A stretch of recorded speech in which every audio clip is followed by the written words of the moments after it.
Ela é jornalista cristã, já trabalhou na Jovem Pan, foi assessora da imprensa do STF, colunista do Brasil Post, apresentadora da TV Antagonista.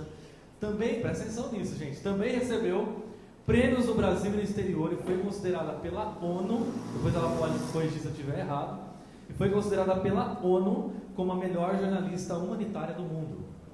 Milita na área de defesa dos direitos da criança e defesa das mulheres em situação de risco e violência contra a mulher. Recebeu o diploma Mérito da Comunicação da Polícia Militar do Estado de São Paulo e atualmente ela é colunista de política na Gazeta do Povo de Curitiba. Hoje ela vai conversar com a gente sobre ídolos da nossa cultura. Eu gostaria que nós recebêssemos calorosamente no palco do Hangout Madeleine Lasco.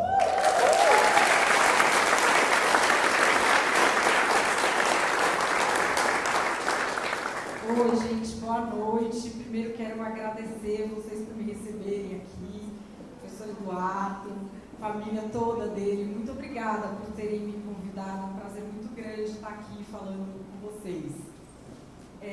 Quero falar sobre os ídolos da nossa cultura, que é uma discussão que cada vez mais está na moda da nossa cultura, né? A gente fica tentando fazer essa divisão entre o que são os ídolos que a gente serve e o que é, na verdade, o nosso princípio, o nosso propósito. Eu fiquei muito dividida durante algum tempo, porque a minha profissão, ela é, por natureza, a representação daquilo que existe de mais contemporâneo, de mais atraente na cultura, de mais pop, do que mais atrai as pessoas para as coisas do mundo. A minha profissão é isso, a minha profissão é deslumbrar. E aí eu tenho uma amiga que é pastora na Noruega, missionária. Ela tem uma missão muito bonita, chama Brave Heart. O nome dela é Sina Saltbones, não sei se vocês já ouviram falar. Ela trabalha com as mulheres mulheres e homens que fogem do Estado Islâmico, que fogem da Guerra do Congo e que moram no Mariba Camp, que é o maior campo de refugiados do mundo, na fronteira da Tanzânia. E aí a Cida me falou uma coisa, que para a gente fazer a divisão entre o que é da gente e o que é do mundo, porque não há como viver neste mundo sem viver a nossa época, existe uma única linha de corte. Onde há vaidade, não há Deus. Não é o que você está fazendo, é o para quê. E aí depois eu vim a descobrir que essa mesma linha de corte existe em todas as grandes religiões monoteístas. Os muçulmanos também dizem isso. Os judeus também dizem isso. E aí, daí depois eu fui descobrindo algumas coisas assim. Por exemplo, para mim, quando eu apareço num veículo de comunicação, sei lá, apareço, não sei o quê, as pessoas conhecem quando você vai nos lugares, ok. Mas é um trabalho bem feito. Eu tenho a perfeita noção de que as pessoas não gostam de mim, elas gostam daquele vídeo que eu fiz ou de uma coisa que eu falei. Porque de mim mesmo, quem gosta é a minha família, e a minha família às vezes nem me aguenta muito, assim. Não é, nem eu às vezes me aguento muito, mas assim, é isso. Onde há vaidade, não há Deus. Mas a gente tem algumas coisas na nossa cultura que substituem atualmente esse lugar, que seria esse lugar do sagrado. Eu vou enumerar todas, e aí eu vou passar uma por uma, que é fama, juventude, pujança, inteligência e mérito. A fama, e eu diria fama pela fama, sobretudo depois das redes sociais. A fama como notoriedade só. A fama como ser conhecido. A fama pela capacidade de agradar os outros, ainda que seja contando uma mentira. Eu estava discutindo com alguns amigos que são antigos de televisão, que fizeram os primeiros reality shows, falando, poxa, alguns reality shows que a gente fez, lançando cantor, os caras eram cantores, ainda estão por aí, por que esses últimos que a gente está fazendo, o cara não dura uma gravação, o cara não dura como cantor. Eu falei, porque vocês não estão selecionando cantor, vocês estão selecionando fama, não é talento, não é dom, não é isso, é fama. O valor da sociedade é notoriedade, é quem tem a capacidade de fingir apresentar aquilo que as pessoas querem ver para ser aceito pelo maior número de pessoas, como agradável, como aquilo que a pessoa quer ver naquele momento, e daí ele fica conhecido por muita gente. E do mesmo jeito que sobe, desce. Porque quem tem princípio sabe, você vai sofrer represália. E as pessoas perguntam, você não sofre represália? Sofre, daí. Todo mundo sofre represália, até cachorro sofre represália. Também vai chorar por causa disso. Segunda coisa é a juventude. Existe uma história de que a juventude começou a ser glamorizada no exato momento em que a humanidade descobriu a fórmula para que as pessoas vivessem mais. Então isso acabou ferrando com a vida da gente.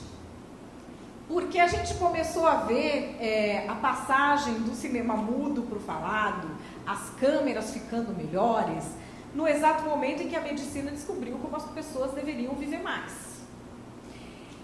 E aí, de repente, as pessoas mais bonitas começaram a ser aquelas mais jovens.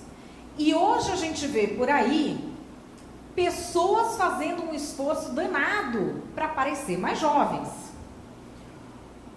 Diversos tratamentos, uma perda de tempo enorme para a pessoa parecer mais jovem. Na minha área de trabalho, é uma correria danada, porque vai por isso e por aquilo. Por exemplo, eu decidi que assim, eu vou ficar velha, eu tenho esse direito. Não, é verdade, eu não quero nem saber, eu não pinto nem o cabelo. Dane-se. Há muitos anos eu falei, quer saber? Caixa, não vou fazer nada. Porque é um direito meu, entendeu? Deixa eu ficar velha em paz, dane-se. Não faço nada, não passo... Por quê? A vida é a vida. O ciclo genético está determinado. A juventude é algo que acontece num período e ela não vai se repetir, graças a Deus. Eu não sei como eu não morri, gente, mas assim... não, verdade. Deus livre, mas assim... ela não vai se repetir. As pessoas não vão mais ter aquele frescor da juventude, aquele ar de juventude, que todo mundo que já foi jovem sabe muito bem o que é ser jovem. A pessoa não vai ficar com cara de jovem. Não vai mais. As pessoas têm a cara da idade que elas têm. E de repente se começou a valorizar a juventude como se ela fosse um ativo, como se ela fosse um ídolo. Assim, nossa, como você está jovem. Sim, entendeu? A pessoa tem a idade que ela tem. Então, assim, você vê pessoas que têm o que a gente pode dizer de comportamento jovem, ou a tal da energia infinita, a energia da juventude. E aí vem junto o descompromisso da juventude, que é uma pessoa, por exemplo, uma pessoa que não sabe o caminho entre a roupa que sai do corpo dela e o cesto de lavar roupa. Não estou nem chegando na máquina de lavar, que aí já seria demais. Não tem essa ilusão. E aí a gente tem, por exemplo, uma alteração não só do senso estético, mas também do que seria o indivíduo. A gente tem uma pirâmide de imaturidade, intempestividade e necessidade de pertencer a um grupo na vida adulta. E eu fico falando, gente, esse povo quer ser adolescente até 50 anos agora? Porque isso, imaturidade, intempestividade, necessidade de pertencer a um grupo, pra vocês assim, ok, até 20 anos vocês vão de ir com força, aí vocês tomam bronca em casa e tá ok, fica de castigo, ok, a gente fica sem celular, sem computador, tudo bem. Fica sem carro, não vai sair essa semana, aí depois você repensa, passou dos 20 anos, esquece isso. Se tiver falta de compromisso, intempestividade, precisar muito pertencer a um grupo para se sentir feliz, psicólogo, ok? Psicólogo, pastor, ok? Não, adolescente, a gente vê muitos adolescentes de 40 anos na nossa sociedade. Isso não é normal em nenhum bicho, que nenhum bicho tem isso. Por que que os nossos vão ter? Nós temos muitos adultos de 40, que vivem como se fossem adolescentes. Eles são incapazes de estabelecer vínculo com qualquer coisa que seja. Eles são incapazes de cuidar de uma família, de estabelecer uma própria família, de cuidar de uma empresa, de cuidar de uma igreja, de cuidar dos pais mais velhos, de cuidar de um caminhãozinho de brinquedo, de cuidar da própria cueca, de cuidar de nada. E isso é o quê? O valor da juventude. Porque a partir do momento que ele está jovem, depois daquilo vem o quê?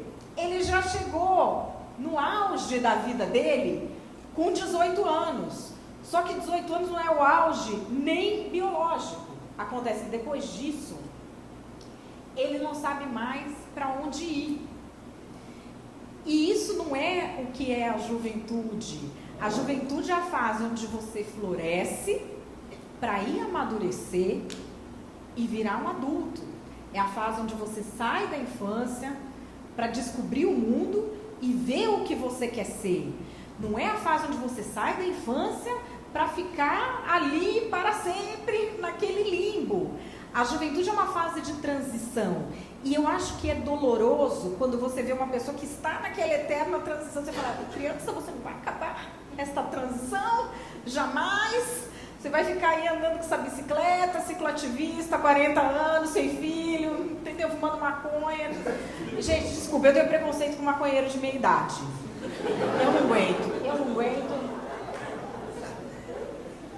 Eu conheço muitos. Vocês devem conhecer também. Eu tenho preconceito porque, assim, o maconheiro de meia idade, ele fica bem mais lento do que a média das pessoas. Mas ele não percebe que são muitos anos. E eu sou acelerada. Então, assim, eu não tenho nenhuma paciência e eu não sou obrigada a ter, né? Eu não sou obrigada a ter, porque entra... Eu já falei assim, entra no compartimento do Jesus te ama porque não convive com você. Né? Porque ia ser daquele que Jesus fala, vem, infeliz, vem, ele está ainda lá, vem. Então, enfim, é aquela coisa da transição. Eu acho que as pessoas têm de ter noção de que isso tem uma transição e que você não tem essa obrigação de ter a mesma energia para ficar fazendo coisas, e indo para lugares, e tendo novos planos, e fazendo isso, e fazendo aquilo, para sempre, que é uma cobrança da nossa sociedade, que você faça novas coisas, novos planos, novos isso, novo aquilo, sempre. Você pode gostar das mesmas coisas, você pode gostar dos mesmos amigos, por que precisa ficar sempre tendo aquele ritmo frenético? Comprando novas coisas, tendo novas ideias, entende? Você pode gostar das mesmas coisas, por que pode ser você mesmo? Cada pessoa é de um jeito.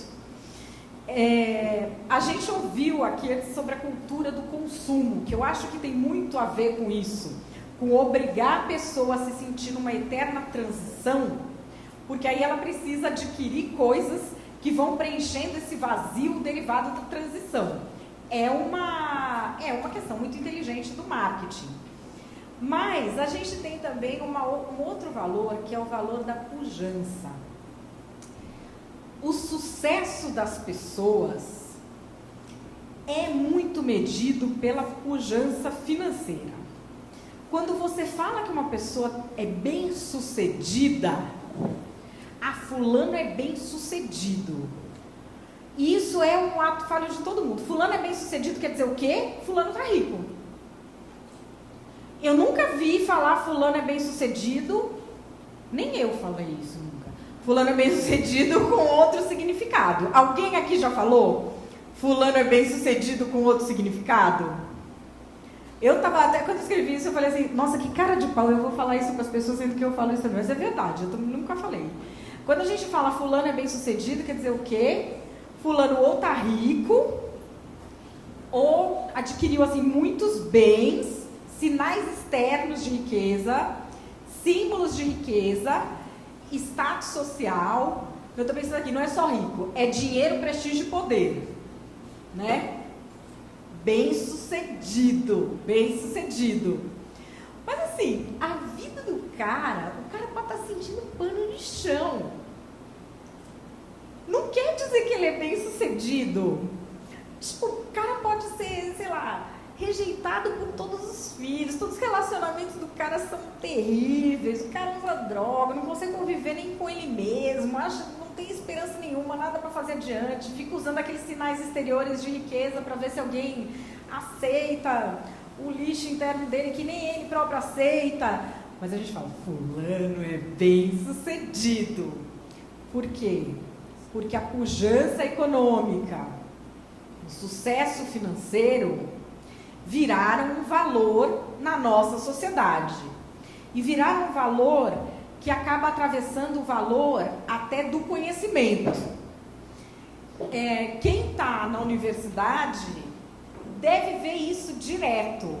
De você vai fazer tal curso, porque este curso remunera melhor. Porque este curso é mais fácil de arrumar emprego. Porque este curso assim, assado. Gente, isso não é mentira, ninguém nem sabe se aquela indústria vai existir daqui a 5 anos. E assim, isso remunera, por exemplo, a faculdade que eu fiz, jornalismo. O que eu estudei, assim, quando eu acabei a faculdade, ela já não servia para mais nada, tudo que eu estudei. Eu aprendi a bater as coisas em máquina de escrever eletrônica, gravar em fitão, revelar foto em líquido, assim. Nunca eu usei isso. Mas é o valor da pujança. Vamos fazer para obter esse dinheiro. Um outro valor é o valor da inteligência. A inteligência como se fosse algo separado do indivíduo, que pudesse ser usado para diferenciar uma pessoa de outra. Fulano é mais inteligente, portanto ele deve ser mais valorizado, portanto ele rende mais para a sociedade. O indivíduo, por exemplo, com altas habilidades, ele pelo outro lado, isso vocês podem dar um Google aí, tá? Altas habilidades, dá um Google, altas habilidades, entre aspas, autismo, entre aspas. Uma pessoa muito inteligente, ela tem uma série de necessidades emocionais. Todo mundo que se destaca muito num canto precisa de ajuda no outro. Por isso que a gente tem que viver em comunidade. Porque a falta de um, o excesso do outro ajuda. É isso, as pessoas se completam. E a inteligência, ela só é um valor se colocada numa comunidade que sabe dar suporte a esse indivíduo. E a inteligência é tratada como um valor à parte. Liderança é vista como um valor da nossa sociedade. É curso de liderança, é não sei o que de liderança. Aí vai ter cacique para que índio? Não vai sobrar índio, porque assim vai ser todo mundo cacique. É tudo líder. Eles vão liderar quem? Eles vão liderar eles mesmos? Eles vão Playmobil, eles vão liderar agora? Porque se vai ser todo mundo líder, esses líderes vão liderar quem? Não é possível ser todo mundo líder. Por que todo mundo quer ser só líder? E todo mundo tem vocação para ser líder? Assim, por que a pessoa precisa se sentir líder? E o que a gente fez quando a gente artificializou os líderes? Porque vocês que frequentam a igreja, vocês sabem muito bem o que é um líder e o que não é. Principalmente quem está dentro de igreja desde pequeno. O líder é líder. A gente vê desde os pequenininhos quem é líder. O atentado é que é o líder. Já sabe. O atentado é o líder, aquele ali, você fala, é aquele ali. Aí, o que acontece? Quando a gente artificializa o líder, você fala, vai fazer um curso de liderança. Filho, que não é líder, você pode pôr 90 cursos, ele não vai ser líder nunca. Por que ele não vai ser líder? Porque cada um tem o seu papel. A minha família é húngara. Os húngaros dizem que você não pode pôr em si o que Deus não pôs. O cara não é líder, ele não vai ser, você não ensina gato a latir. Não tem jeito. Aí, o que acontece? A gente criou, por exemplo, na nossa sociedade, os nossos políticos. A gente chama eles de líderes. Eles são líderes. A gente começou a achar que qualquer um que se intitula líder é líder. Eles são. Os verdadeiros líderes se abstiveram de liderar, porque a gente começou a acreditar que qualquer um que bota o crachazinho de líder é líder. Será que não está na hora da gente começar a virar esse jogo? E o último ídolo é o mérito, que tem uma palavra que eu acho maravilhosa, que todo mundo acha bonito, que é meritocracia. Tem essa coisa assim, quando uma coisa, ela parece que ela dá certo, porque ela é mecanicamente correta, o povo já se agarra naquela solução, né? É que nem se for aquele Tamagotchi, que se aperta os negocinhos lá, você alimenta. Se o ser humano fosse assim, gente, não era bom? Vocês lembram de uma história que era a mesada, a lista da mesada lá, que ficou famosa na internet? Que o cara dava a mesada para os filhos e o filho ia fazendo malcriação, ele ia cortando a mesada. Aí aquilo ficou famoso, todo mundo falou, nossa, isso é ótimo para disciplinar os filhos. Aí eu falei, epa, se fosse tão fácil assim, gente, não tinha mais drogado no mundo. Os pais todos já tinham feito uma lista da mesada, resolvido os problemas da humanidade, correto? Aí perguntei para um amigo meu, que é coronel da polícia militar, falei, mano, dá uma olhada nisso aqui. Esse negócio de regras da mesada, infringiu, você corta a mesada. Isso aqui como disciplina funciona? Eu falei, isso aí é uma idiotice que esse cara está fazendo. Ele está se impondo por uma regra que não tem, a regra não tem nenhum, tipo, não tem peso, não tem medida, porque você vai cortando R$1 para tudo quanto é tipo de infração, a pessoa pode mentir, ele não tem como apurar todas, e ele está se impondo pela força. Está gerando ódio. Quando o outro puder dar o troco, vai dar o troco nele. É só uma questão de tempo para ele ter um rebelde ali dentro da casa dele que sabe Deus no que vai dar. A rebeldia que ele vai ter ali é uma medida que ele não sabe o que ele está criando. Então, assim, essas soluções fáceis, ou por exemplo, meritocracia. Ai, fulano está aqui pelo mérito dele. Então vamos lá, o mérito dele, como é que você vai medir quais são as dificuldades que todo mundo passou para estar ali? Ele teve mérito mesmo? Às vezes eu fico olhando os meus colegas falando, não, porque eu tive o mérito, porque eu não sei o quê. Eu vejo a minha história de vida dele, eu falo, negão, que mérito que você teve? A escola que você estudou, tinha café da manhã bonitinho todo dia, mamãe te dando parabéns e não sei o quê. Você acha que isso é mérito? Você não fez nada mais que sua obrigação, tá achando que tem mérito do quê? Pessoa que estudou em escola particular, nunca teve problema de família, nunca teve não sei o que, passa no vestibular, ai, meritocracia. Que meritocracia, filho? É que você não teve nunca problema na vida, acha que ninguém passou dificuldade. Não existe meritocracia. Por quê? Se a gente acredita que cada ser humano é feito um diferente do outro, você não tem como medir o mérito. O que a gente faz? A gente faz provas para tentar dar uma equilibrada e tentar dar um senso de justiça quando você tem um número limitado de vagas. A gente faz o que é humanamente possível fazer. A gente faz o que é humano e tudo que é humano é imperfeito. Essa história de, a meritocracia porque fulano, não sei o quê, tudo que você fizer para equilibrar nunca vai ser perfeito. Porque se você colocar todos os seres humanos da Terra, cada um vai ser diferente do outro nas suas dificuldades e nas suas potencialidades. Então, quando você colocar ali e falar, eu fiz uma prova e todo mundo aqui passou na prova. Não é mérito, porque a dificuldade para um vai ser diferente da dificuldade para outro. E aí, isso tudo que a gente tem na sociedade contrasta com o que é perene, porque isso é o que a gente tem hoje. Daqui a 10 anos, se eu vier falar aqui, o que a sociedade vai estar achando que está na moda vai ser outra coisa. E sempre vai ser assim. Isso vai mudar. Isso contrasta com o que é perene, e o que é perene são o quê? São os princípios que a gente tem. O princípio não está muito na moda falar, né? É impopular, Mas enfim, eu acredito que as pessoas têm de ter princípios. Não que todo mundo tenha de ter os mesmos princípios. Mas assim, eu respeito mais pessoas que têm princípios dos quais eu discordo do que pessoas que eu não sei quais são os princípios delas. Do que pessoas que falam, cada hora tem um princípio para agradar um. E eu acho que essa é uma pergunta muito saudável da gente se fazer. Quais são os meus princípios? Cada trabalho que a gente está fazendo real, cada matéria de estudo que a gente está fazendo, a quem eu estou servindo com isso aqui que eu estou fazendo? O que eu estou fazendo? Isso aqui está colaborando para quê, exatamente? Qual é a finalidade disso? Isso aqui está dentro dos meus princípios? E as pessoas sempre vão sofrer retaliação quando elas obedecem aos seus princípios, porque sempre vai ter um que não tem princípio nenhum que vai querer fazer. E aí é uma escolha de cada um. Você vai se manter nos seus princípios ou não? Mas as pessoas têm de ter princípios.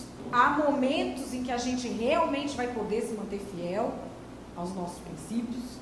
Há momentos de luta, há momentos de necessidade absoluta financeira, de sustentar a família, que a pessoa tem de fazer coisa que não é de acordo com o que ela pensa. Tem de tudo. Mas as pessoas têm de saber quais são os seus princípios. Em política, o que a gente vê, por exemplo, em jornalismo político, que é onde eu trabalho, o mais óbvio entre os jornalistas que dizem ter princípios é tomar partido de uma tendência política ou de um político. Isso não é ter princípio coisa nenhuma, porque a partir do momento em que você está endeusando ou demonizando alguém, você está transformando um ser humano em ídolo. E isso não é ter princípio. Porque, assim, mesmo que a pessoa não seja religiosa, porque assim, isso é a história da humanidade. Toda vez que nós transformamos o ser humano em ídolo, deu certo? Não deu, então por que vai fazer de novo? Então assim, toda vez que você pega qualquer ser humano e endeusa o cara ou demoniza o cara, pronto, já está errado. Já começou a estar errado. Então assim, isso é uma coisa que eu me comprometi a nunca fazer. Segunda coisa, o meu princípio é cristão. Somos todos irmãos. Por pior que eu considere a conduta daquele político, eu não posso me considerar superior a ele. E isso é uma luta diária, porque eu não sou moralmente superior a ele. Eu não sou mais merecedora de nada do que ele. E já me fizeram até várias essa pergunta. Se fulano te chamar para orar na cadeia com ele, você vai? Vou, já separei até o Salmo 141 para ir orar com eles. Não, e vou mesmo. E já fiz, inclusive, não na cadeia, mas na beira de. Porque se a pessoa se diz cristã, mas se considera moralmente superior a qualquer político que falou qualquer pataquada, ela não está sendo diferente dele. Ela não está tendo uma ação menos maligna que a dele na sociedade. Porque ela está transformando ele num ídolo. Ou para o bem ou para o mal. A gente tem que saber o que a gente é. Nós somos todos humanos, todos pecadores. Por mais que a gente considere essa ação uma coisa horrorosa, eu não posso achar que eu sou mais merecedora de nada que o cara, porque eu não sou. Porque assim, o merecimento é igual para todo mundo. Então eu não posso sair lá, tipo, me achando, falando, fulano é isso, fulano... Não posso. Aí assim, é muito fácil a gente se manter dentro dos nossos princípios naqueles momentos da vida em que a gente não tem a oportunidade de fazer tudo no avesso. O difícil é você optar pelos princípios quando você tem todas as oportunidades do mundo para alimentar a sua vaidade, o seu ego até a tampa. E isso é uma coisa que vai surgindo e um puxa o outro. E as pessoas vão aparecendo, e as pessoas vão surgindo, as oportunidades surgem, porque quando você está bem e está fazendo coisas que alimentam o seu ego e a sua vaidade, isso vai virando um carrossel de coisas e as coisas vão vindo. E é nisso que a gente tem que prestar atenção. O mais duro é você manter os seus princípios quando você tem todas as oportunidades do mundo para jogar eles por terra e simplesmente abraçar aquele caminho do meio. E aí, para terminar, eu queria dizer o seguinte: cientificamente, o ser humano não é o animal mais forte, nem o mais resistente. O ser humano é o animal que mais se adapta. Isso é a nossa força, isso é a nossa fraqueza. Por que eu estou falando isso? Da mesma forma que a gente se adapta muito bem, sim senhora, a viver de acordo com os princípios e tomar paulada e seguir em frente e falar: Jesus, você está de brincadeira, isso de novo não, e não sei o que, ir em frente. A gente também se adapta a viver com a cabeça no mundo da lua, a pisar nas outras pessoas, a julgar os outros, a se sentir superior e muitas vezes a achar que está fazendo isso com toda a razão do mundo. Isso é da natureza humana, porque o ser humano se adapta. E é normal, isso é humano, nós fomos criados assim. E é por isso que a gente tem que ter o olho aberto, porque a gente se adapta, de um jeito ou do outro. A gente aqui tem que ficar, não, vamos pro jeito certo, vamos pro jeito certo. E eu queria encerrar com uma frase que hoje que tem essa cobrança nas redes sociais, que todo mundo tem que ser perfeito, né, na rede social. Você não pode falar bobagem, né? Não pode ter que acordar já com rímel corretivo, né? Cabelo penteado. Todo mundo tem que ser perfeito. Ninguém nunca fez uma bobagem, ninguém nunca falou uma bobagem. Sinceramente, vocês são mais jovens, não sei o que vai ser de vocês, gente. Graças a Deus só surgiu rede social quando eu tinha 30. Tudo que eu fiz que eu podia ser presa, que eu podia ser condenada socialmente, não tem uma foto de celular para comprovar. Tô bem, eu até hoje falo que é tudo mentira, enfim. Mas eu acho que tem uma frase do Martin Luther King que é muito importante para esses momentos em que um cobra do outro e se sente melhor que o outro, não por ser melhor, mas porque não foi revelado o que tem de ruim dentro de si. Que esse que é o negócio, né? O negócio não é ser bom, porque bom, perfeito ninguém é. O negócio é o que ficaram sabendo de nós, né?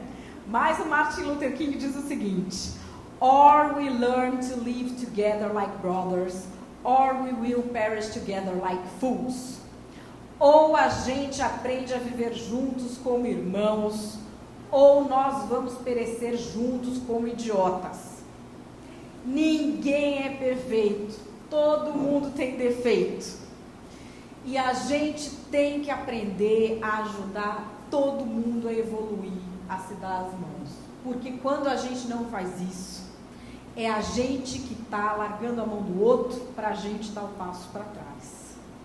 Então é sobre isso que eu queria falar com vocês.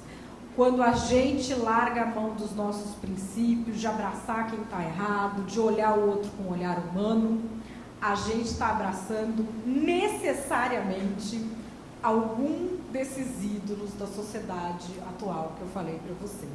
Muito obrigada por ter me recebido aqui. Valeu, gente.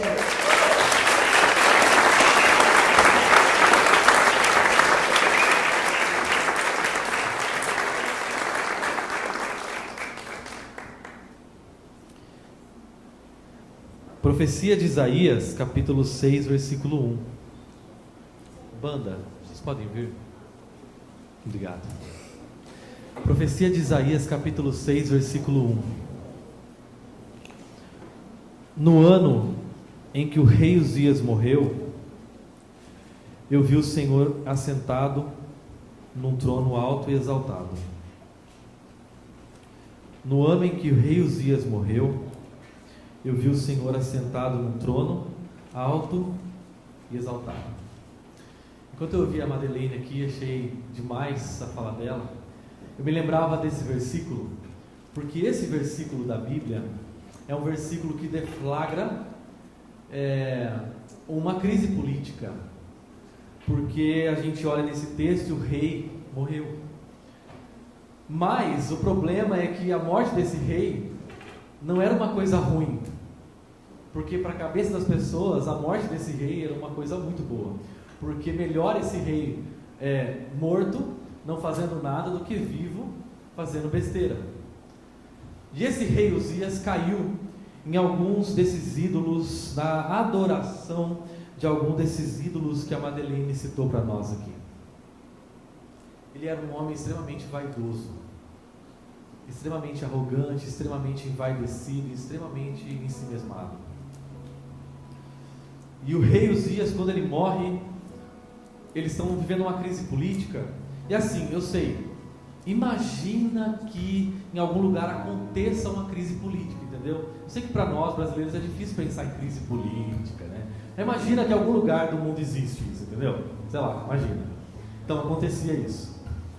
E o Isaías vê o Senhor assentado no trono.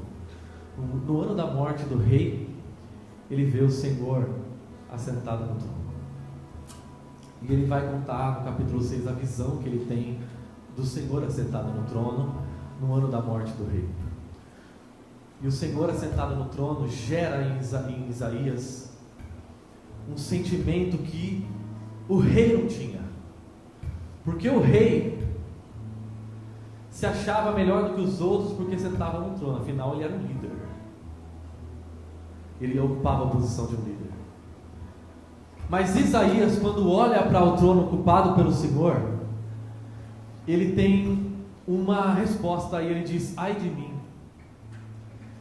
E eu gostaria que a gente hoje tivesse o mesmo sentimento, porque quando a gente começa a olhar uns para os outros e nos compararmos uns com os outros, a gente começa a se envaidecer, e a gente começa a se achar um melhor do que o outro, e a gente começa a se medir com uma régua específica, e outras pessoas se encaixam nisso, a gente começa a se achar melhor do que elas, e outras pessoas começam a se achar melhor do que nós, e a gente começa a cair no problema que Uzias caiu, o rei.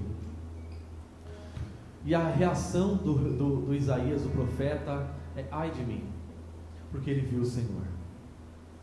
Eu gostaria de finalizar esse momento orando com vocês e convidando vocês e a mim a olharmos para o trono ocupado pelo Senhor.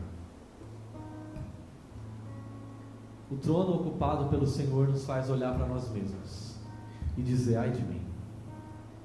E ao invés de olhar para as pessoas e dizer: nós somos melhores, a gente olhar para nós mesmos e dizer: como nós somos lixo, como nós precisamos de Deus, como nós falhamos.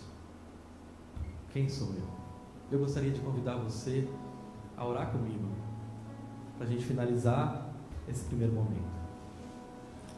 Deus, nessa noite nós olhamos para o Senhor e não queremos olhar para nós.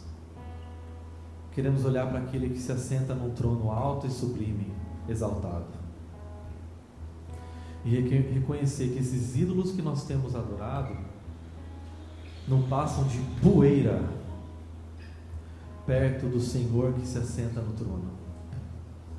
no trono da história, no trono do mundo, exaltado sobre tudo, exaltado sobre nós.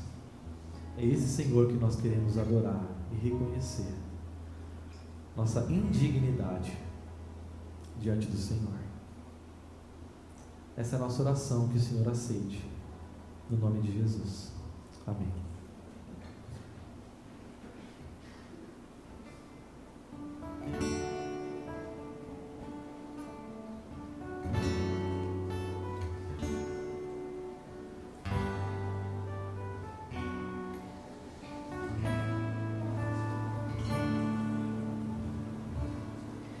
Meu Jesus, a ti me achego, com temor no coração.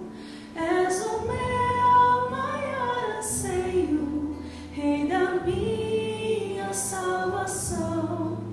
Pai, a ti eu agradeço por tão infinito amor que recebe com carinho este povo.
De palmas, gente, para nossa banda aqui, ó. Beleza. Ele é da casa já, gente. Professor de História, pai da Bia. Ah lá, hoje o pessoal já gostou também. Pai do Pedro. Pessoal. Marido da Carol. Ah, ela gostou, né? Professor de História, Sociologia, Filosofia, cristão, comentarista esportivo frustrado, mas adora programa de rádio. Eu gostaria de convidar o professor Edu Baez para estar aqui com a gente, conversando um pouquinho. A Madeleine, pode vir aqui também, Madeleine, fazendo um favor. Você senta aqui, ó, a gente vai fazer umas perguntas aqui. Uma sabatina. Pode sentar, o pessoal deixou, pode sentar. Isso. Sinta-se honrado aqui, ó. Tem uma aguinha. Muito legal a fala da Madeleine. Eu queria começar assim. Pode ficar à vontade, viu, para falar, conversar, tá? A gente está aqui tranquilo. Para conversar, eu queria assim, pro Edu Baez, né? Fala um pouquinho sobre a sua opinião sobre essa questão de ídolos da nossa cultura. Quais você acha que mais destacam? O que você acha que acontece? Essa leitura cultural aí que a Madeleine fez. Comenta um pouquinho pra gente. Bom, primeiro, boa noite. Segundo, você me faz uma pergunta dessa e me dá um microfone. E aí você tem que me dizer quanto eu tenho para falar. Você não tem nada, verdade. Professor de História e Filosofia e faz uma pergunta dessa. É verdade. Desculpa. Então, assim, se você falar isso, perguntar isso, eu vou começar lá atrás com os gregos. Pré-socráticos. 3 minutos, é isso? Tem mais 30 minutos aqui. Total, uma pergunta, 30 minutos, tá? Não, então. Esse momento aqui terá 30 minutos. Não dá o microfone do professor de História. Esse momento tem 30 minutos. Então, FUVEST. Verdade, né? Quem tá aqui que vai fazer FUVEST, gente, amanhã? Tá aí, ó. Deus abençoe vocês. Vocês vão precisar. Não, acho que, sei lá, uns 3 minutinhos aí já dá para desenvolver. Vamos sentir à vontade. Repita a pergunta. Essa leitura que ela fez, essa leitura cultural, né, que a Madeleine fez sobre os ídolos da nossa cultura, na sua visão, quais são os ídolos da cultura, pensando, os ídolos da cultura brasileira, né, na sua visão, na sua experiência? Bom, eu acho que a Madeleine, ela tratou muito bem todos eles, pelo menos no que a gente encontra hoje, pelo menos aquilo que eu vejo e convivo, né, com os meus alunos, com o mundo no qual eu estou inserido, que não é apenas o mundo dos cursos pré-vestibulares, também do chamado mundo corporativo, educacional. Então você encontra todos esses elementos bem colocados, né? O que nos chama a atenção, fazendo um apanhado, né? E aí voltando um pouco, entendendo, é o seguinte: na medida em que a gente vai caminhando na história da humanidade, essa questão dos ídolos que vão sendo colocados ao longo da cultura, ao longo da sociedade, eles vão sendo modificados e adaptados a cada momento, né, que nós vivemos. Então, só para isso ficar um pouquinho mais evidente, quando você pega na virada do século XIX, e aí o professor de História vai falar um pouquinho, você pega na virada do século XIX e do século XX, você tem um pensador, um filósofo alemão, conhecido de alguns de vocês, chamado Nietzsche, que ele vai falar sobre o crepúsculo dos ídolos, lá no século XIX ainda, né? E naquele momento, ele está querendo trabalhar e mostrar o surgimento de uma nova ordem, vamos dizer assim, de pensamento, que vai dar origem a novos ídolos em contraposição aos ídolos que existiam até então, né? Tem até uma frase dele, que é muito mal compreendida, virou até filme ruim, chamada Deus está morto, né? E depois virou um filme ruim chamado Deus não está morto. Conseguiram fazer um filme mais ruim ainda que o Deus não está morto 2, né? E aí, por que eu falo isso? Porque essa frase é absolutamente mal compreendida e mal entendida, né? quando ele diz que Deus está morto, ele não está matando Deus, mas ele está demonstrando naquele momento que um tipo de pensamento e de idolatria que existia até então, mesmo com questão à figura do que era aquele momento do pensamento, entre aspas, cristão, dominante, medieval, ele estava sendo destruído naquele momento, ou pelo menos modificado naquele momento, por um novo tipo de Deus que vinha surgindo, que é o Deus da razão.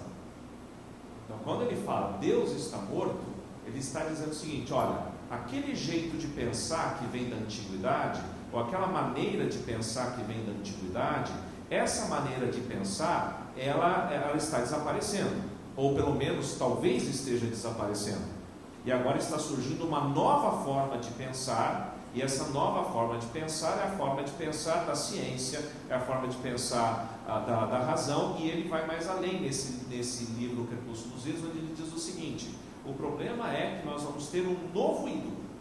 Esse novo ídolo será a razão, esse novo ídolo será a ciência, e por ele se tornar um novo ídolo, ele vai cometer tantas barbaridades quanto os ídolos anteriores. É interessante que ele fala isso no final do século XIX, se não me engano, o Crepúsculo dos Ídolos é de 1872, e ele já está prevendo que o excesso de racionalidade, ou a exclusividade da racionalidade do cientificismo do final do século XIX, vai produzir uma Alemanha. A Alemanha que vai nos legar Nietzsche, Schopenhauer, Beethoven, Mozart, é a mesma Alemanha extremamente racional e cientificista que vai produzir Hitler, que vai produzir uma mentalidade, um pensamento radicalmente e fortemente calcado na questão da racionalidade da ciência, para justificar a eugenia, para justificar o racismo, para justificar todo o extermínio que nós vamos ver. Então, só complementando, porque eu acho que meus 3 minutos já foram. Então, o que acontece? Ao longo da história, essa questão dos ídolos, ela vai sendo transformada. Então, quando acontece esta mudança agora na contemporaneidade, nós estamos vendo que essa exacerbação mudou, né? Agora nós temos essa idolatria, como a Madeleine colocou, né? Da inteligência, da pujança, da vaidade pessoal e tudo mais, que é resultado dessa mudança que começou lá no século XIX, e que agora, e hoje nós estamos vivendo um outro momento, está havendo uma inversão disso tudo, e nós estamos começando a enxergar também, e se você começar a olhar, essa idolatria dentro do próprio contexto do mundo cristão novamente, né? Nós começamos a ver, por exemplo, o processo de idolatria de líderes religiosos, né? A idolatria de sistemas ou modelos pelos quais nós temos que viver e pensar a comunidade, e assim vai. Não sei se ficou claro no primeiro momento. Muito legal, muito legal. Tá? Muito bom. E desculpa se eu falei mal de Deus está morto, se você viu na igreja com os jogos, foi bem mesmo. Não vi Deus está morto. Mas pode ver, não tem problema. Pode ver. Pode ver, não, pode mas eu acho que eu comecei a ver, né, Mar? Eu acho que eu comecei a ver, aí eu falei que era ruim, parei de ver no meio, acho que eu dormi, não sei o que eu fiz. Bom, de qualquer maneira, eu estou muito mal, Madeleine, aqui, nesse lugar, porque você é jornalista, né? E eu estou entrevistando uma jornalista. Tipo, era você que deveria estar fazendo perguntas para nós. Agora, jornalista não é mais nada, não é ninguém na fila do pão. Não. Na escola do meu filho, ele não fala que eu sou jornalista. Vou contar uma história para vocês muito triste. Quando meu filho tinha 3 anos, ele perguntou o que fazia da vida, eu falei para ele: a mamãe é jornalista. Aí ele: não, mamãe, você é motorista. Aí eu falei: não, amor, a mamãe é jornalista. Aí ele: não, querida, você é motorista. E agora ele fala que eu sou youtuber. YouTuber, porque YouTuber tá na moda, né? E você é YouTuber? Não, agora eu sou. Opa, eu sou a mãe mais legal daquele colégio. Você tá achando o quê? Agora eu sou YouTuber. Que legal. E eu já pus até no meu currículo, YouTuber. YouTuber. Mesmo? Gente, a gente vê nesses 20 anos sem YouTuber. Verdade. Sofrimento e sem YouTuber. Verdade. Madeleine, por que você está falando, então? Você falou historinha e tal. Assim, eu acho que desperta na cabeça do pessoal, pelo menos na minha, assim, a questão da sua história mesmo, pessoal. Você fala, eu sou cristã e tal, e eu estava lendo aqui os atributos, né, as coisas que você fez. E aí a gente selecionou as coisas que ela fez e deu um maior livro, né? Então, tipo assim, o pessoal, né, que estava organizando falou assim para mim, Everton, isso aqui é a chamada que você vai fazer dela. Aí eu olhei assim, tipo, mó grande. Então, conta, assim, pra gente rapidinho, essa relação sua, você que tem essa inserção cultural e tudo mais, conta pra gente um pouquinho, como que você relaciona essas coisas com espiritualidade na sua vida? Assim, meu pai era católico franciscano, muito fervoroso, e desde que eu me conheço por gente, eu sempre segui à risca o evangelho. E a minha infância foi muito difícil, eu passei muitas dificuldades, enfim. Esse currículo todo que eu dei, eu pensei que se eu for te explicar como eu fiz, não sei. Assim, não sei. E a maioria das coisas, não sei mesmo. E já conto com esse fator em várias coisas que eu vou fazer. As meninas que trabalham comigo na produção, os caras que trabalham comigo, quando começa tudo a ficar assim, eu falo, mano, segura a onda aí que vai acontecer alguma coisa, vai rolar esse negócio. E aí rola. Aí, eu falo, ô Senhor, pelo amor de Deus, tanta gente precisa zoar no mundo, não zoa eu de novo. Aí, mas assim, eu passei muitas dificuldades. Mas eu tinha, os franciscanos têm muito essa fé de que você, tem muito essa coisa da fé demonstrada por meio de obras. Uhum. Que é aquela coisa de Tiago, a fé com obras. Então, eu não tinha condição nenhuma de conseguir nada do que eu consegui. De estudo, de nada, e ia conseguindo, porque aparecia uma bolsa aqui, apareceu não sei o que aqui. Então, meu pai sempre me ensinou assim, que quando você consegue uma coisa, você tem que ir puxando um que não ia conseguir também. E ir fazendo. Então, ou ir pegando assim, de repente, quando você consegue uma determinada posição, e dando jeito em problemas que são insolúveis. De pessoas que não têm voz nenhuma e não tem para onde olhar. Aí o pessoal me liga, não, porque fulano tá com problema. Eu falo, mano, isso aí é solúvel. Me manda um aqui que caixão vela preta, manda um assim. E aí você vai fazendo isso e sempre seguindo os princípios cristãos todos. E esse currículo, assim, não é um trabalho só, é um trabalho igual a outros trabalhos. Não é rolou, assim. Entendi. Mas as pessoas, assim, quando você fala assim, sou cristã, e você se apresenta assim, sim, rola um preconceito, algum tipo de, essa aí é meio, sei lá... Não vai rolar. Nessa daí... Não vai dar para contratar desse jeito. Isso.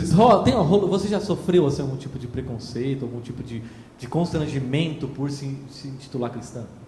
Rola, mas daí? Rola. Ou é porque eu sou louca ou é porque eu sou cristã. Aí cada um escolhe porque quer me xingar. Não tem. Onde que tá aquele negócio lá que não é a aprovação do. É Gálatas? Não é Vai lá, xinga à vontade. Aí tem Winston Churchill falava. Eu até tuitei isso hoje. Se você. Que eu peguei de Gálatas. Tá. Gálatas. Que não é a aprovação do homem que você busca. Sim. Né? Gálatas. Gálatas. Muito bem, pastor. Gálatas. Aí vamos lá para os grandes sábios da humanidade. Aí vamos para Churchill. Churchill agora. Se você parar para jogar pedras em cada cão que late, você não chegará ao seu objetivo. E aí, trazendo para a era contemporânea, uma grande pensadora, Valesca Popozuda, late mais alto que aqui do alto, eu não te ouço. Então assim, pode xingar, mas eu tô nem aí. Assim, eu sinceramente não estou nem aí. Mesmo assim, não me fere, não me pode, eu não tô nem aí mesmo. Já, por exemplo, já falei gente, teve uma vez, Essa pessoa é pior, mas também eu exagerei. Tava no estúdio lá da Jovem Pan, tava dando uns pepinos, tava explodindo tudo. Explodia coisa, não sei o que, tava rolando uma treta federal. E aí tava, tipo, começou a dar tudo errado, assim, explodir coisa dentro do estúdio, e entrou engenheiro, não funcionava, então, e tava lá a banda dos seguranças do metrô. E uma amiga minha que é policial e que é cantora também, junto lá com os seguranças do metrô, e estava dando tudo errado, o engenheiro não resolveu, o outro engenheiro não resolveu, não sei o quê. Aí eu virei para eles e falei, isso ao vivo, canta aí Deus de promessas. Eu fiz isso. Pra quê? Aí... Eu estava assistindo isso daí, você cantou junto. Então, parou de explodir o bagulho. Parou de explodir. Não sei se foi o engenheiro, o Deus de promessas que foi. Aí... Mas não explodiu mais. Aí vieram falar, aí eu falei, ó, seguinte, é um país laico. Eu tenho direito de professar minha fé 24 horas por dia. Se vocês estão descontentes com isso, me notifica formalmente. Não tem problema nenhum. Fala um pouco sobre essa questão do país laico que você entende. Como é que você entende essa coisa? Não tem que entender, isso é lei, é no papel.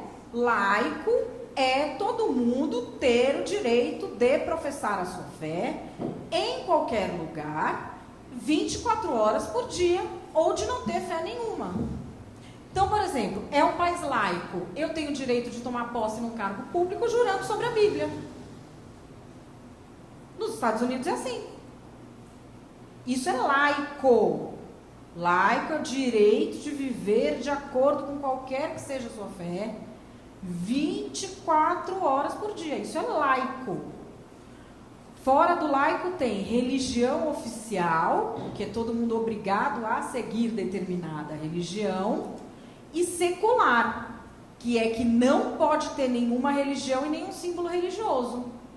Isso assim, o próprio ministro Gilmar, que nem religioso que eu já trabalhei com ele, falou. Ele falou assim, então o quê? Que vocês vão tirar vocês vão mudar o nome de São Paulo, não vai mais chamar São Paulo, vai chamar Paulo, apóstolo, não sei o que lá.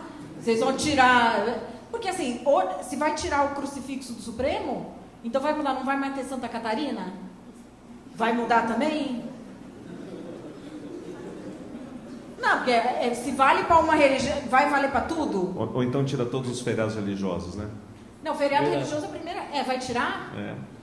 Então, assim, o Estado laico é o direito de viver, não só de viver, de professar a sua fé 24 horas por dia.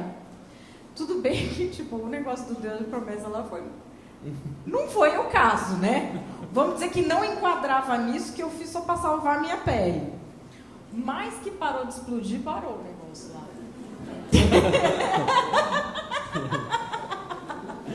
Legal. Não, gente, isso rolou. Você ouviu aquele dia? Rolou. Legal. Rolou. Gente, vocês sabem aqui que tá rolando o microfone. Onde ele está? Ele está na mão do Bruno. Quem quiser fazer uma pergunta, pode fazer. Agora é a hora. Rafa. Som. Vai lá, tem som nele? Oi. Aí foi, som. Qual foi a situação que você se sentiu mais perseguida por seguir os seus princípios ou por causa da sua fé no seu ambiente de trabalho?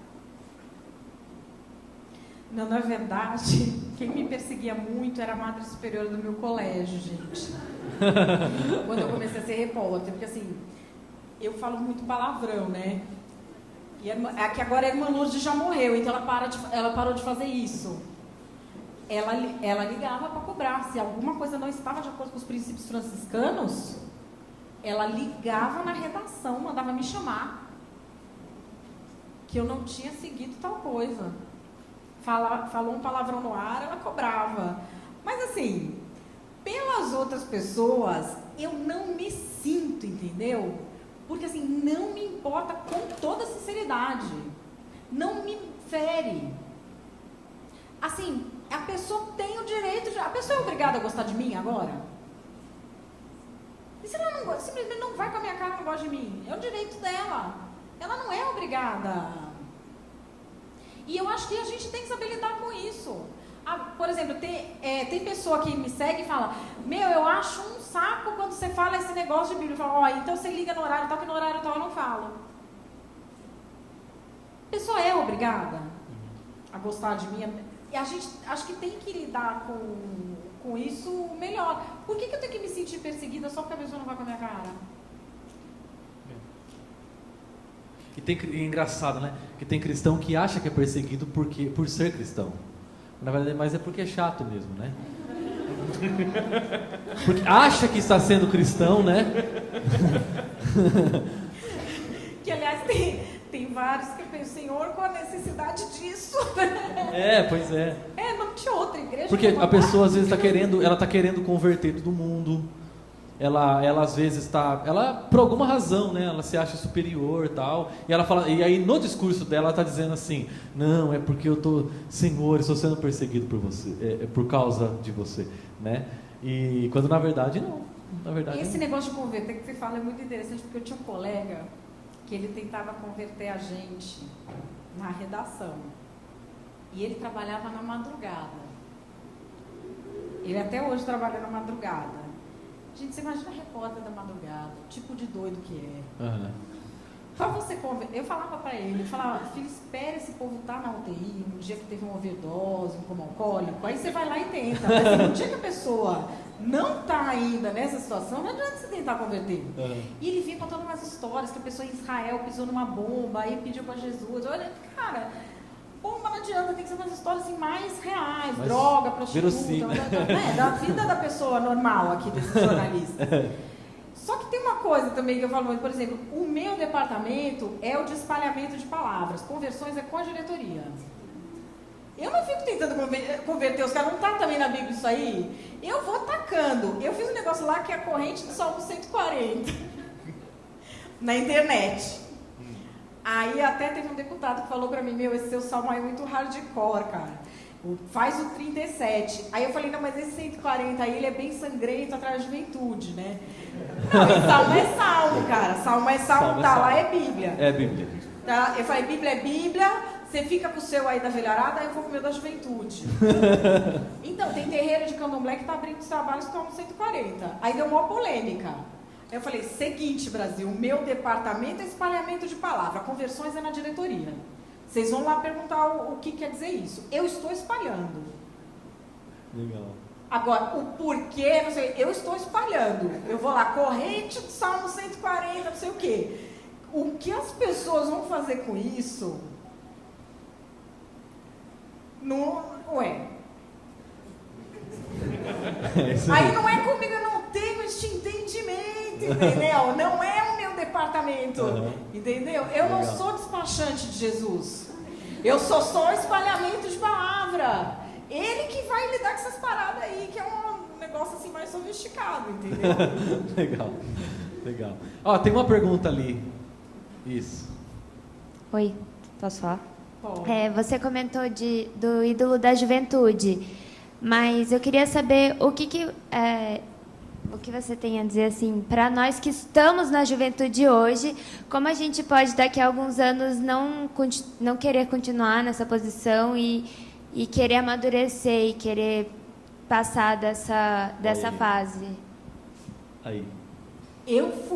Eu nem sei o que te falar, porque assim, eu fui forçada pelas circunstâncias. Eu tinha responsabilidades de sustentar irmão e, enfim, eu fui forçada a amadurecer.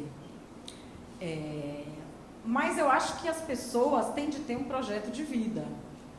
E esse projeto de vida não pode ser ficar eternamente sendo adolescente, tendo projetos de vida de adolescente, de vou viajar para não sei onde com a minha turma. E assim, você está dentro de uma comunidade que é uma igreja, já te dá outros tipos de exemplo que tem projetos de vida que não são esses, né? Mas eu acho que essa coisa de ter qual é o seu projeto, de tentar encontrar qual é a sua missão, qual é o seu papel no mundo, e de ter um olhar para o outro, como é que eu vou ajudar as outras pessoas, de não ser essa coisa egoísta que a gente tem na nossa sociedade, já sai um pouco do âmbito da juventude, porque a característica do jovem é se descobrir. E quando você vira adulto, você estende a mão para o outro, né? Você queria comentar alguma coisa sobre isso? Não, eu acho que nessa linha que a Madeleine falou, e assim, conversando hoje à tarde, eu, Madeleine, Carol, aí a gente tem algumas histórias muito parecidas. Eu também tive que, muito rapidamente, pelas circunstâncias, amadurecer, né? Então, assim, tudo foi muito precoce na minha vida, né? Na nossa vida, né? Porque eu e Carol, nós casamos, eu tinha 24, não vou revelar a idade dela, né? Com 25 já tinha a Beatriz, com 29 já tinha o Pedro, e antes disso tinha toda uma estrutura que eu tinha que trabalhar a questão da família de origem e tudo mais. Então, o que acontece é que o que a gente precisa é ter essa noção clara de que a gente está caminhando em direção a um projeto, alguma coisa que a gente... Assim, você fala para mim assim, pô, Eduardo, você tinha um projeto de vida aos 18 anos de idade? Eu tinha, o projeto que eu tinha era entrar na faculdade, vamos supor. Mas aí a avalanche da vida, das mudanças que aconteceram, isso acabou sendo que a coisa meio que automática, né? E forçando a um amadurecimento. Você imagina hoje, não sei quantos aqui têm essa idade de 23, 24 anos. Quantos são nessa idade?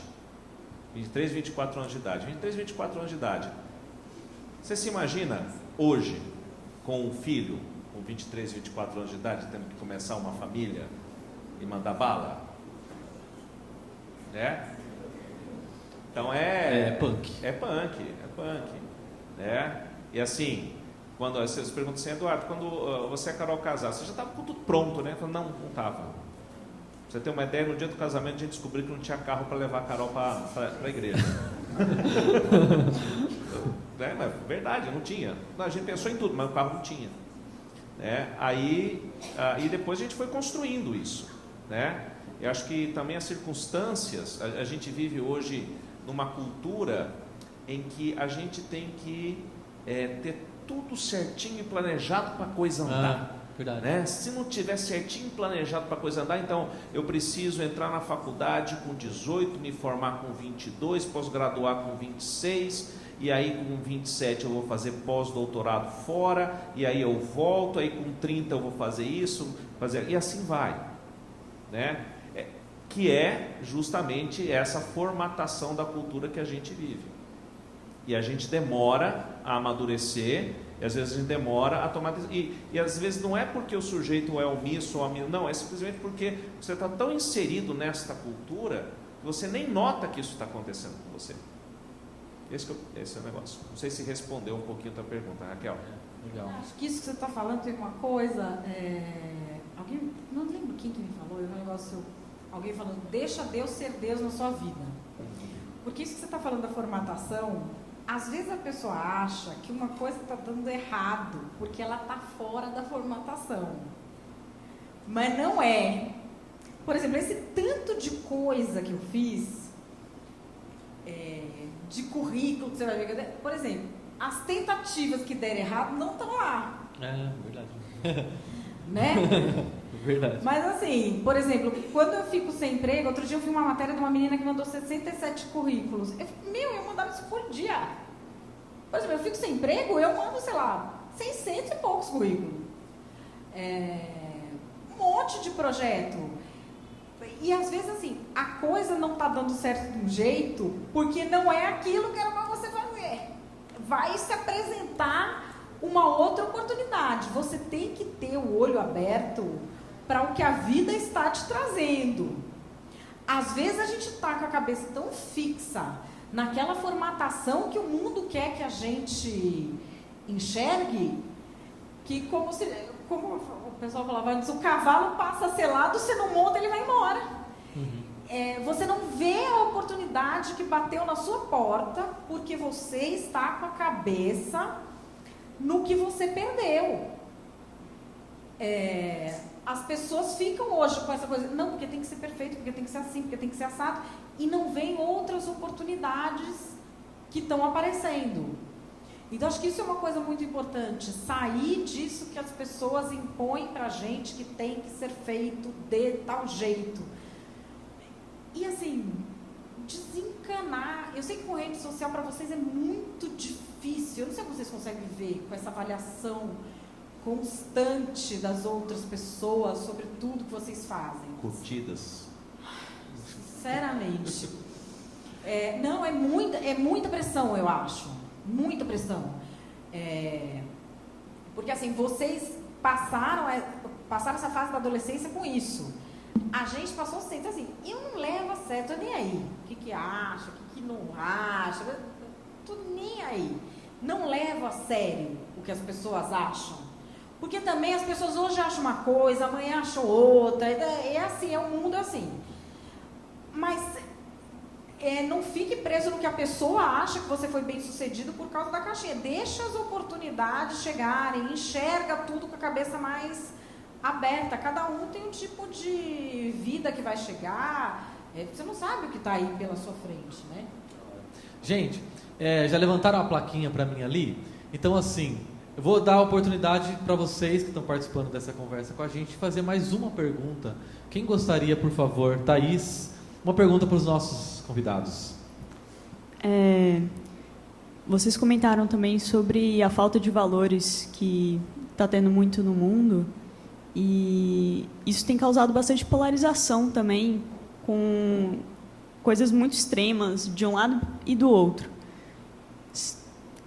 De alguma forma, isso pode ser um indicativo de que a sociedade como a gente está vivendo hoje, daqui a uns 20, 30 anos, pode não mais funcionar da mesma maneira? Como assim? Eu não entendi direito. Funciona da mesma maneira. Não, eu entendi mesmo, gente. Eu não sou essa... Como assim, Edu? da mesma maneira? Não, ela está... Eu acho que eu entendi. Você está dizendo que da maneira como tá tudo em termos de extremos, essa bipolarização extremada, se nós estamos caminhando para uma ruptura a esse modelo de sociedade que a gente vive hoje. Não, eu acho que as pessoas... eu acho que as pessoas vão se encher de ficar brigando rapidinho. Vocês já não estão meio do povo ficar brigando? Eu acho que, tipo, ano que vem já... Vocês já não estão sentindo que está dando uma... Ninguém aguenta, gente. Primeiro que eu acho que a maioria dos posicionamentos é fake. Sem dúvida. Começa daí. Aí, como a maioria dos posicionamentos é fake, tem a era da supercomunicação, as máscaras começarão a cair. Uma a uma. Porque mentira não dura. Mentira, não adianta. Não adianta. As pessoas insistem nisso. Não dura. Nada que é falso dura. Vai tomar. E essa coisa da polarização, a Janaína Pascoal estava me falando isso várias vezes, porque a Janaína Pascoal é católica, fervorosa. Aí ela chegou para mim outro dia e falou assim, Madá, eu falei, Janaína, não sei o que esse povo tem na cabeça, que tudo para eles é esquerda e direita, você vai fazer xixi da esquerda e da direita, você vai beber uma água da... Não aguento mais, cara. Aí ela falou assim, Madá, isso é a religião dos caras, é o Deus deles. E aí eles estão numa jihad, entendeu? Aí eu falei, eu não aguento mais, porque eles falam umas coisas completamente sem sentido.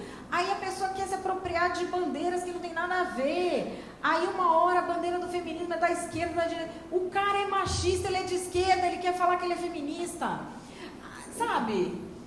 Aí ela falou pra mim, é o Deus dos caras, mas isso não é Deus.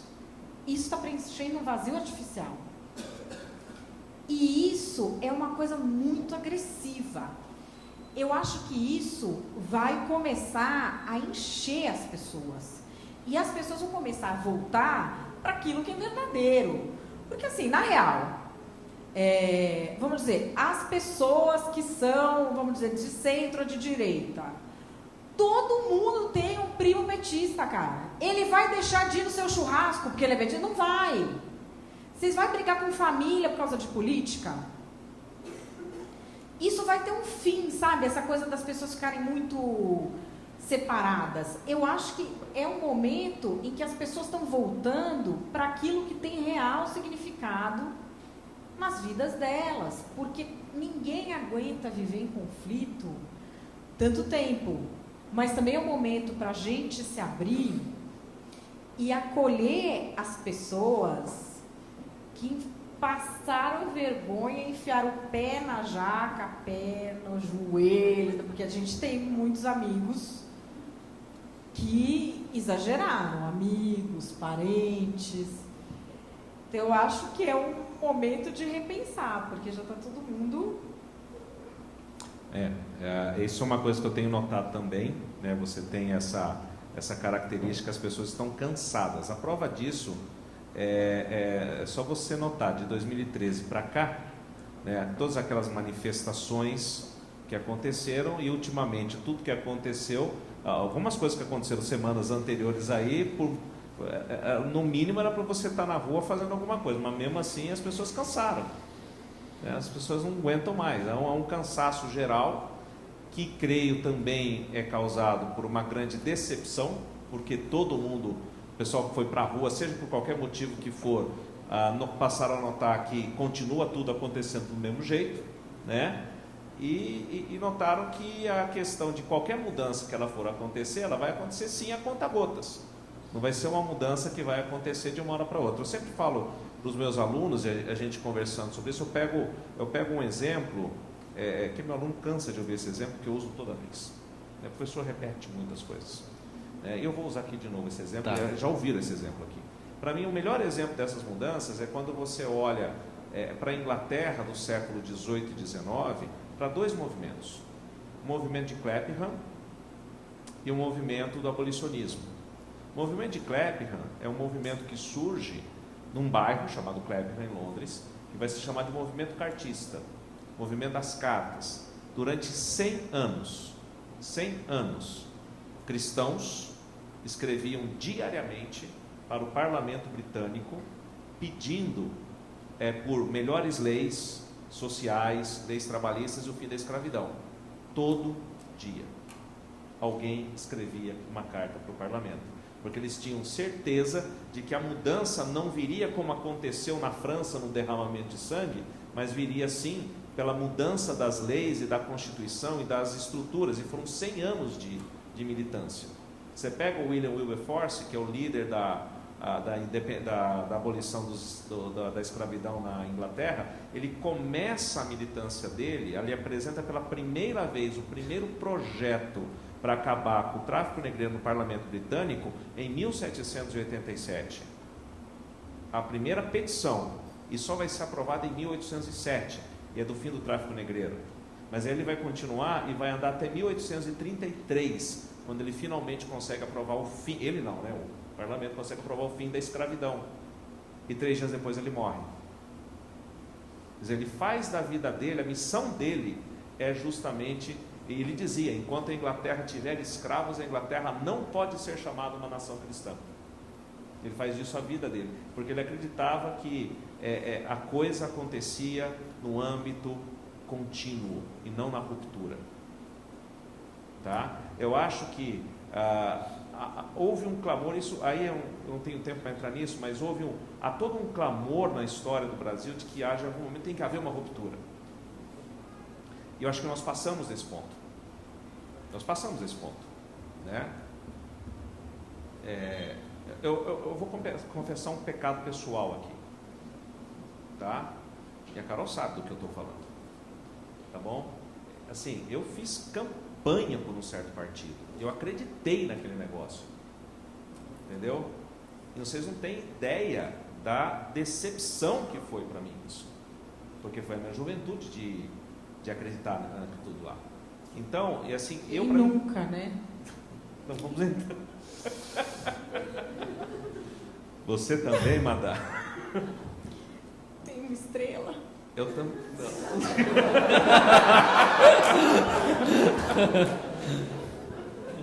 Mas o homem era bom, hein? Não é essas tranqueiras que não junta lé com cré. Não. Eu tenho uma estrela que ele me deu no dia da posse dele. Eu quase fui demitida porque eu chorava. Tinha eleição, que ele ganhou eleição. e me deu uma estrela. Ele mesmo? Ou ele? Tá. E eu não tenho coragem de jogar fora.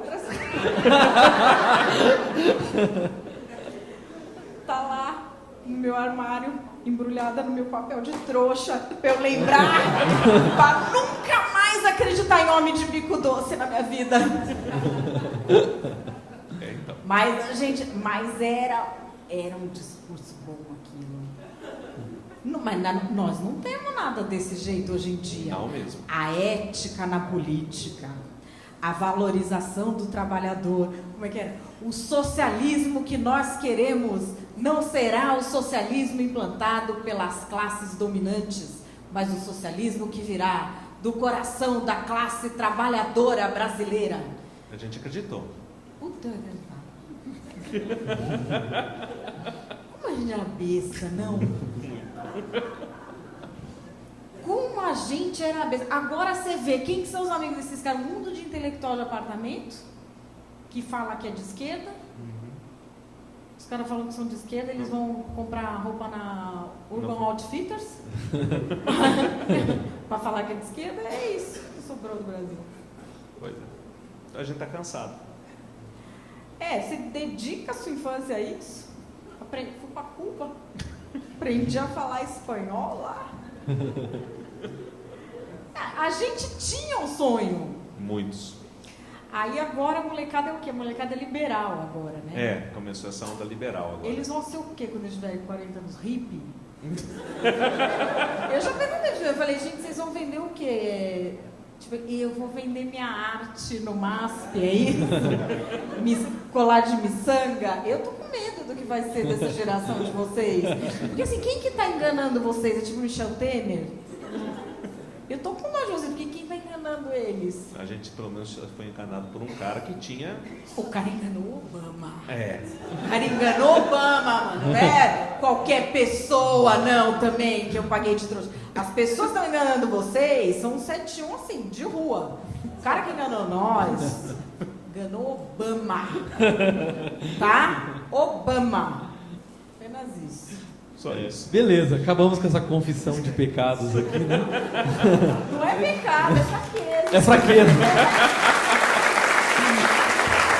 Gente, queria agradecer a presença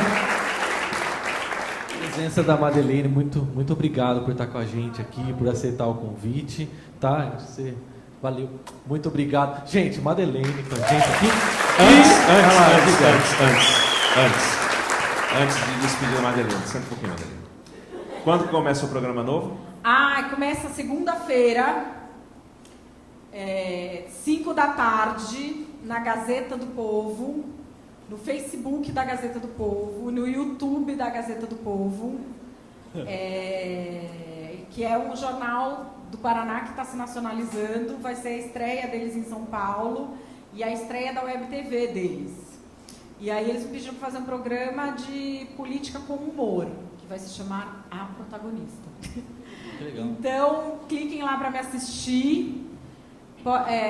Eu tô liberada para mandar beijo. Mandar beijo. E eles são cristãos, então pode mandar beijo para sua igreja também. Legal, obrigado, Madeleine. Então, Gente, assina assina o canal, pelo amor de Deus, por favor, entendeu? Eu preciso muito desse emprego. Diga, Du, diga. Nós vamos orar pela Madá, pelo programa, Legal, bom. por tudo isso, tá? E eu quero agradecer também, em nome do Conselho da Igreja, por você estar conosco essa noite. Para quem não sabe, isso aqui foi meio que acidental. Preciso contar a história rapidinho. Eu sei que estourou o tempo, mas como sou do Conselho da Igreja, eu posso. Gente, tá com o conselho, ok? Eu acompanho o trabalho da Madeleine desde quando ela fazia um programa lá na Jovem Pan chamado De Olho no Congresso, né? Assim, ouvindo os spots de rádio, tudo, você acaba conhecendo. Aí, nas redes sociais, tudo, um belo dia, eu tô lá e aí ela fala que ela é cristã, eu não sabia. Ela falou, aliás, foi no dia do Deus de Promessas. Foi ali o negócio. Aí quando fui demitida, eu falei, Senhor! Então, foi ali. Aí eu falei, bom, beleza. Aí foi andando, e um dia eu mandei para o Facebook, não era nem o pessoal, porque não tinha o pessoal, era o Facebook. Mandei o convite, falei, primeiro eu mandei a campanha da doação de sangue, não sei se você lembra dessa campanha, da doação de medula que a gente estava fazendo aqui, aquela campanha que nós tivemos aqui o ano passado retrasado. Aí depois eu mandei para ela o convite, você não quer vir falar para os jovens da nossa igreja? Ela respondeu assim, eu não acho que eu seja um exemplo de cristã para falar para os jovens. Eu respondi, eu vou te contar um segredo, eu também não sou. Né? Eu também não sou. E ela foi pesquisar a Chácara Primavera, aí conta. Aí eu perguntei para uma amiga minha, né, falei, porque assim, como eu trabalho com política, geralmente quando me chamam para ir em alguma igreja, tipo, é algum deputado picareta que eu vá. Aí me chamou, aí eu perguntei para Patrícia Bezerra, que não sei se vocês conhecem, da Comunidade da Graça, que é minha amiga, aí eu falei, ô Patrícia, esse lugar aqui é sério? Mandei é sério ou é picareta? Aí mandei o link, né? Aí mandei pro Ed também. Aí ela falou, é sério, mas tipo, você vai fazer o quê lá? Não sei se eles vão te deixar entrar lá. Eu falei, mano, eu fui convidada. Aí sim, hein? Aí sim. Não, e o Ed pra mim? Eles são sérios, o Ricardo é uma pessoa ótima, é meu amigo, mas Madeleine, eles são muito tradicionais. Não, ele já com medo, achando que, sei lá, que eu ia entrar aqui de biquíni, sei lá. Mas aí deu tudo certo, graças a Deus. Ai, que legal. Tudo bem, não tô sendo nem expulsa nem nada. Né? Não, nada. Por enquanto, tá tudo regulado tá na tudo lei. tranquilo, regular na lei. Na lei. Mas legal. Aí o Edu fez a mediação aí com a gente para poder trazer a Madeleine. Muito legal. Esperamos que você volte novamente. Legal, verdade. E quero agradecer também o Edu, né, por sempre estar com a gente aqui, né? Obrigado, gente. Vamos orar? Vamos orar. Você pode orar por a gente? Lógico. Por favor. Senhor Deus, muito obrigado por essa noite, por esse tempo. Obrigado porque o Senhor nos colocou juntos aqui.